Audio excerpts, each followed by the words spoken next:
Tindika Télévision. Les conseillers indépendants, autoproclamés, sans ordonnance, sans salaire, Nankokaka.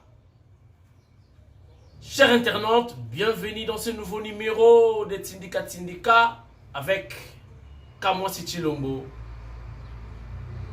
à la une. 10 millions de dollars américains destinés à la population de Mwanda. Et que ça la nini 10 millions de dollars américains, déjà les torchons brûlent entre Bana et Mwanda pour 10 millions de dollars, enveloppe, il y a chef de l'État, na dernier jour à na Mwanda, atikilaki bango 10 millions de dollars, partage et ça la mandenge nini et ba paie sa priorité na nini et les torchons brûlent. Je disais le 5 mars, donc 3 jours avant, fête à ma maman Augustin Kabouya, Azana Mboujima, il doit fêter la maman Mboujima, y compris ma maman Oyo, ba Lokiye, Oyo ba Longoli Maputa, contre ye, mais Augustin Kabouya a fêté na bango ensemble. Moi na bouté aka 70. Namaluku, on parle déjà de plus de 20 morts. Assistance mon côté, attention qui moutou quand il incendie, batu bakomi makala, le coin en Ukraine. Et enfin, ba membre ya SID ba provoquer IDPS ba beti honorable pour l'attaquer t-shirt.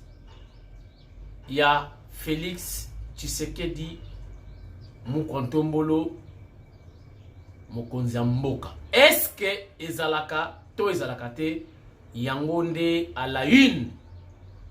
Il y a émission de l'eau boyo kama kamego bimana munoko na ngai, boyo kama kamego bimapa Augustin Kabouya, boyo kama kamego bimepa ya député oyo azwaki suka na lukutu ya batu ya SID na quartier 3 na Masina pa ibasala base na bango qui parlement debout version Madidi ba beti député ya IDPS.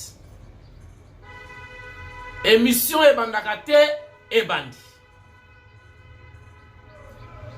Et puis je vous informe, nous avons en duplex depuis Mbujimai, monsieur Amisi, Oyazali vice-président de la Ligue des jeunes, il y a IDPS. À ça, côté, on a préparé le terrain, arrivé à Augustin Kabouya, na Kasai, na Kadi, à redynamiser parti au pouvoir. Chers internautes, Tobanda na makambu etali maluku. Chef de l'État a sali gouvernement, babengi yango gouvernement de warrior.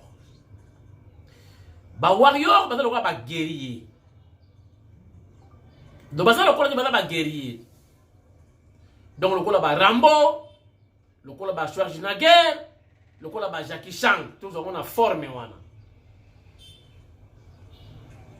Siko na cadre moko diplomatique, na cadre moko politique, na cadre moko pratique. Et pour ne pas oublier, développement. Changement total, intérêt général, privilégié. Le peuple d'abord, cheval de bataille, et chef de l'État. Chéribé Okende, ministre du transport. Avez-vous déjà pensé comment sécuriser les transports fluviaux? Batu baziki intervention te eloko te na mai. Et le côté na mai, pe na Maluku. Maluku eza Kinshasa.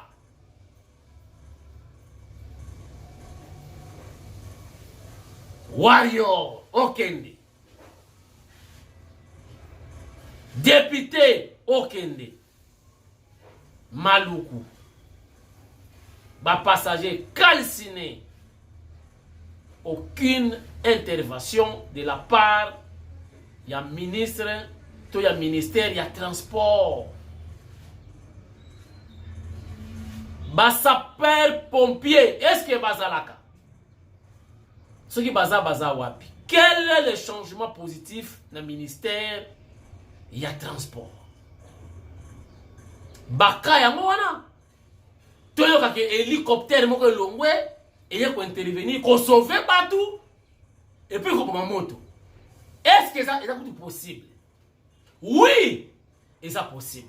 Ni les autres angles. Vous me faites sa réponse. Je ne peux pas accuser le ministre. Vous me faites sa réponse. Est-ce que moi, je suis zanga? Est-ce que volonté, je suis zanga? Est-ce que ma idée, je suis zanga? C'est compliqué. Les torchons brûlent à Mwanda.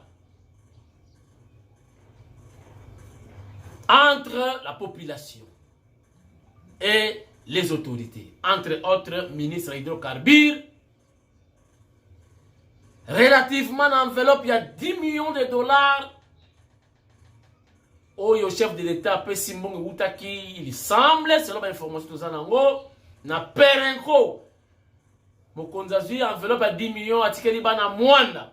Malgré port en eau profonde, très bientôt, les travaux vont commencer. Chers internautes, basali saki mwa réunion. Bana ya Mwanda, bamusibato senga ba école, bamusibato senga ba université, bamusibato senga ba hôpitaux. Mais il y a une partie de la population qui réclame le courant, l'énergie électrique. Mwanda est en courant. Courant est dans la Congo centrale et outil après na Inga, donc après pont Maréchal sur outil Matadi. Courant est comme na Boma. Récemment na Tchela, mais na Mwanda courant est zalakate. Mais courant est comme na Congo Brazzaville. Et pendant que le chef de l'État va lancer des travaux, il y a port en eau profonde, mais sans énergie électrique, n'est-ce pas, vous avez la souffrance, vous avez la difficulté, belé. Pourquoi ne pas privilégier le courant? Et dans l'IP, signe, il y a développement. Dans Mwanda, Baotel Union sa Mwanda, groupe électrogène, ce que ça mfouilou na mfouilou. Na 10 millions de dollars, si possible, il y a un groupe de gens qui ont réclamé courant, bah pousse sa courant dans la boma et comme Mwanda et comme électrifié. Mabeza wapi. Donc, jusque-là, va se séparer en queue de poisson entre Didier Boudimou na Banaya Mwanda, Makamuna Messilité, 10 millions, va privilégier Nini. Mais va privilégier, va courant, ma beza wapi, ce qui va être courant.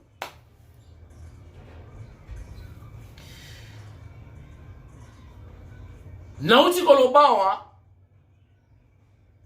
le 5 mars, Augustin Kabouya a continué le programme nae ya ko redynamiser parti. Azalaki na Bandundu, azalaki na Congo central, azako kende Kasai. Je crois après Kasai, vous allez Équateur.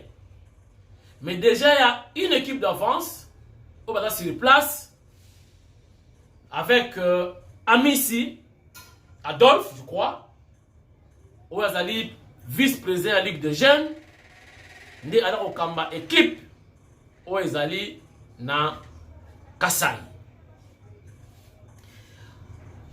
Chers internautes, avant tozwa Amisi naza koyebisa bino ke eza ya koyinda batu ya décidé babeti député ya IDPS. À mon avis, nayebi ke nali provocation. Bayebisi ye alongola t-shirt alataki ya Fachi Beton na nzoto na ye. T-shirt esali bango nini? Est-ce que lamba mutu esalaki élection? Frère Martin azwaki na ye te. Azwaki te. Ngala na ba preuve kaka moko oyo elakisaka azwaki te. Tango akendeki na cour constitutionnelle ko réclamer ba voix na ye, akendaka ye boko te. Akendeki na bato a 5 ans, akendeki na ba professeur Kalele, akendeki na ye moko. Tango ba komi kuna ba pourcentage o ba présentaki. Donc, esimbaki te, harmonie ezalaki te. Ba bimisi ba 53, ba 23, esimbaki te. Ezalaki na point moko ba yokanaki te. Ba sango ba ye na oya bango. Professeur Kalele na équipe ne ba ye na oya bango. Ye moko frère Martin ayaki na oya ye. Vérité des urnes, histoire de Sila, livre Batumba, disque Zika. Combien de fois batindi baba mana balabala ba meki et simbate. Batikala na haine na jalousie. Bakutani na député ya IDPS asa koleka bon na quartier 3 na Njili fika na Masina basala parlement na bango moko debout soki ya kufukama et comme lieu ya ko beta batu ko rosser batu ko corriger batu député asa koleka na ye na t-shirt ya Fachi Beton mukamate mututa makofi babo maye basala ka politique ndenge wana ngana yebisa ka frère Martin adona ndiongo mama Marthe ba fufu aliaki pa mama Marthe nano afuti ya moti tanga donc ne 5 heures koyeko la politique et pas ya Tshisekedi wa Mulumba lokola fufu bukola bwanseka na pondwa mai ezanga munga bachemwa munga na Thomson po epesa harmonie. Nana zongisi bafufu wana mama Marthe te akozala kaka ndenge wana. Lokola balukela à partir de Genève mwana ya mama Marthe pour mwana ya mama Marthe alia fufu ya mama ya Fayulu te. Fachi alia fufu ya mama ya Fayulu te. Mais ye moko alia fufu ya mama Marthe. Sikoyo bakangi 19 personnes bado samba lelo on va audience foraine topé audience publique et 19 kuluna wana bakozwa mbano na bango lelo au moment où je vous parle pour une émission de le cadre lundi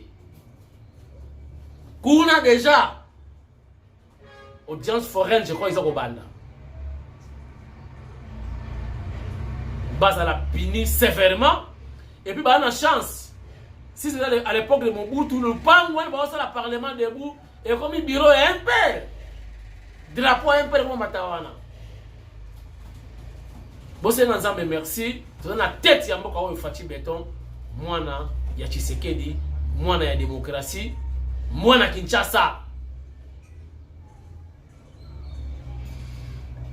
na kero benga Amisi tosolola comment baza koyamba ko préparer réception accueil ya Augustin Kabuya oyo aza kokende après Nana Manwani na Mfumubuku Oseya Mulonge Shiwa Kalasa les professeurs des universités Fachi au féminin il a annoncé arriver à Fachi na Kasai ce qu'Augustin Kabuya kei na makambo susu pour préparer pour redynamiser parti au pouvoir. Botala ndenge makambo elekaki ndenge Augustin Kabuya s'est déplacé comme là député na parce que yende secrétaire général il y a parti au pouvoir. Député, on a dit député, il y a UDPS. C'est déjà outil église qu'on s'appelle. Retourne à la moko, amène qui a tité, allez! Tina, hey! On a dit là, Isa. Botala na Augustin Kabuya, en image, et je reviens. Nakoti.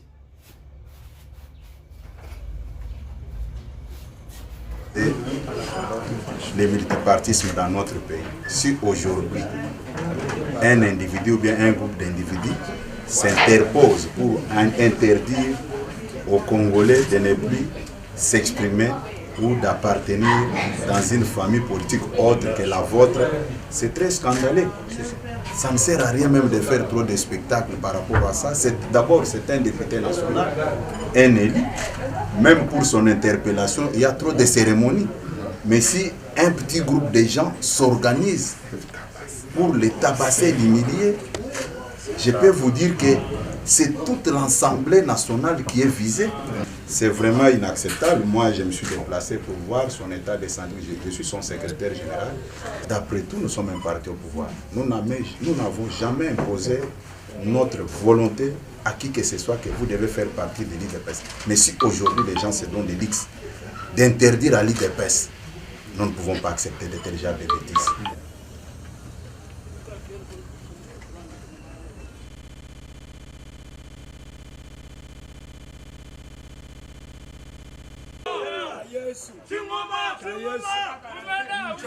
Il est inacceptable qu'aujourd'hui, en pleine démocratie, qu'on refuse à un Congolais de s'adhérer ou de porter le parti ou une personnalité qu'il estime qu'il est son modèle. Et de pareilles situations, nous pensons que la justice doit vraiment se prononcer et que la sanction doit être des sanctions exemplaires. Parce que l'honorable Bruno n'est pas seulement un homme ordinaire, c'est un député national. Nous tous, députés unanimement, nous condamnons cet acte. C'est un acte barbare que nous ne pouvons pas continuer à tolérer dans ces pays. De la République, avec Étienne, l'IDPS, non. Si vous portez comme ça, ne passez pas. Ça, c'est une zone rouge. On ne connaît pas Tshisekedi. C'est à quel niveau? C'est quartier 3. Quartier 3, Si on fait ça, sur le boulevard, ce sont les gens de l'ECD, la Moukaï. C'est de Fayoul. Oui, ils ont dit qu'on ne connaît pas Tshisekedi. C'est qui? Comment tu peux porter ça, tu passes? C'est interdit, comment je ne peux pas porter? Nous sommes en démocratie. Tu ne peux pas porter ça. C'est que les gens reprochaient hier à Maréchal Mobutu. Aujourd'hui, ils sont en train de le faire. J'ai failli mourir. Je pouvais mourir si je n'avais pas fui. Comme il y avait un sous-siat là, ils étaient déterminés à me tuer.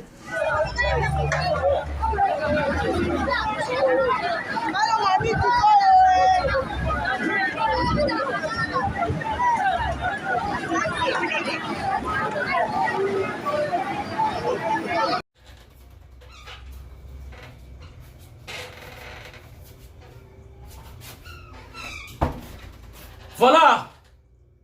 Oyo Termus déjeuner. Ya Serge Augustin Kabuya ko mela. Yangoyo. A mérité pour Alanda cadre. Ya parti député élu du peuple. Oyo ba beti na batu ya décidé. Objectif là qui babomaye. Politique avant troquer na ngoboye. Tala frère Martin aza mwana muke na politique. Parti na yeda ki tout mois parti. O ayebi aveni et ma parti politique. Et si vous avez rançon, vous répétez kala. Non loin, il y a stade de martyrs. Soko tali bureau. Il y a décidé. Ata truangulu kucha bangu kunati. Bangulu misat, place exacte. Et à peine après campagne ba Moïse bachaki mbongo na ba bemba, le roi d'Arapé mayele a bendi. Yango abima wana asombi ndako kaka na veni wana. Soko lekinda kwa Kasavubu, ya président Kasavubu, ndako elandi na ngambo wana ne asombiti. Pona ba campagne oyo bachaki ba mbongo ba bimisier en tête numéro 1. Mais abenda bana na ye matoyi. Poso ki bana ya IDPS, balobi ke lumbe, ba kitela ye. Et vous allez oh, parti au pouvoir, botala, boyena boye, droit de l'homme à boya. Voilà, tobe ngana nous ndeko amisi totu na ye boni kuna na Kasai makanisi eza nini, objectif eza nini, et puis bakozonga mukolo nini. Bonjour au président Amissi. Bonjour Tindika. Voilà, oza en direct nengozo lobawa ngai na yo toza ko solola baza ko tala yo tina Ukraine baza ko yoka yo malgré il y a des bombardements là-bas mais baza pe na besoin d'information na ba étudiants congolais baza kuna baza ko tala yo bazo landa yo na Tindika boni santé na yo e bayambi yo ndenge nini na Mbujimayi. Merci beaucoup ndeko Tindika vraiment c'est comme makasi nazali ko compatir na bandeko na biso baza na Ukraine ba congolais ba étudiants vraiment nous sommes de cœur avec eux et je crois que le gouvernement de la République va s'impliquer pour que bango bazwa kimia pe ba koka kozonga bisika kimia ezali. Alors en ce qui concerne ake nanga na kati ya Mbujimayi ezalaki vraiment ya malamu mingi. Et na minute toza koloba nazali na permanence ya parti et si kanini nazali ko bongisa déjà l'arrivée à celui que nous appelons Mwanabuti le secrétaire général de l'Union pour la démocratie et le progrès social, Augustin Kabouya. Donc nazali en pleine réunion avec le comité organisateur pour na kotala lolenge kani to ko bongisa makambu pe mwana mabele oyo akita avec toute quiétude parce que ezali musala auto pona tozali pena katina.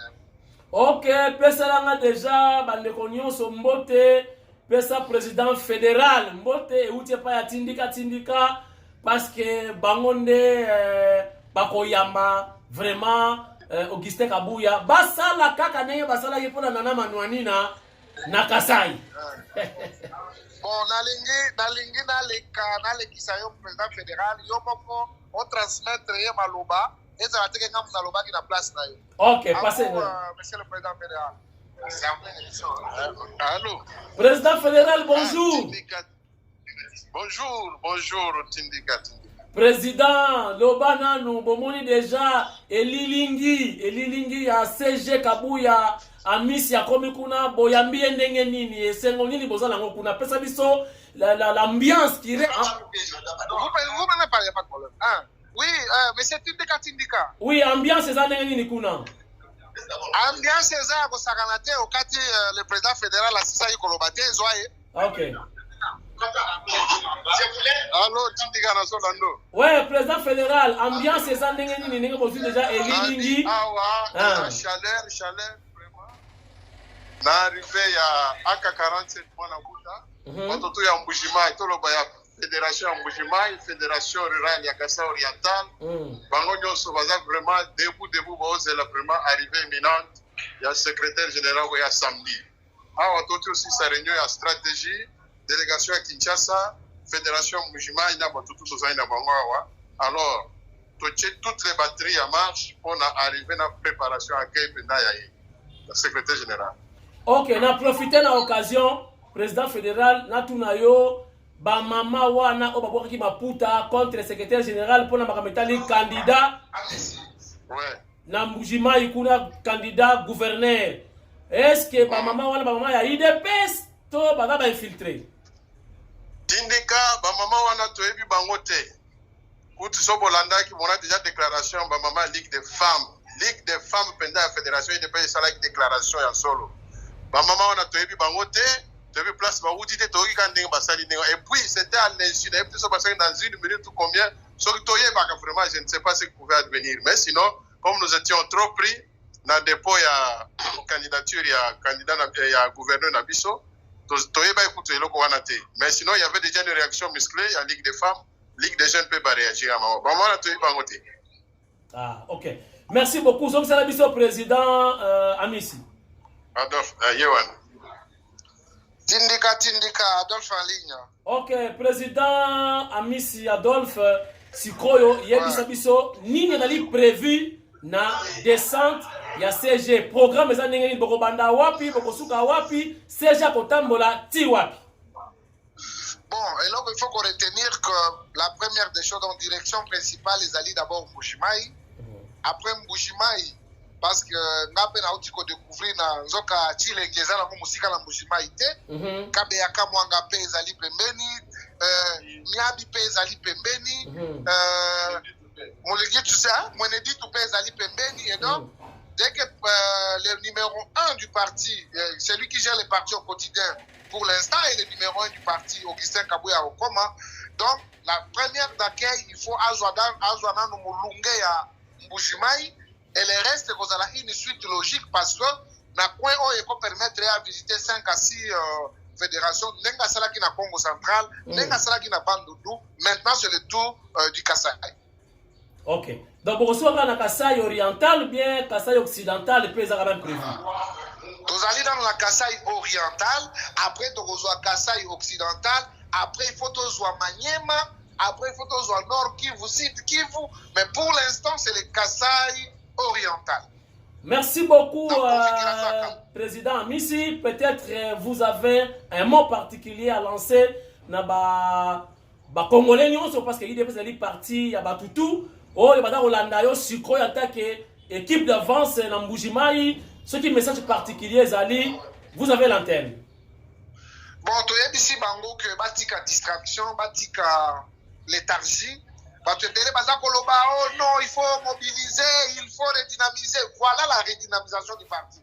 Tandis qu'à la parti politique va communiquer. Nous sommes les gens du terrain et désormais, il y a un nouvel élan dans le sommet à parti, que ce soit au niveau de l'exécutif, que ce soit au niveau de la Ligue des jeunes.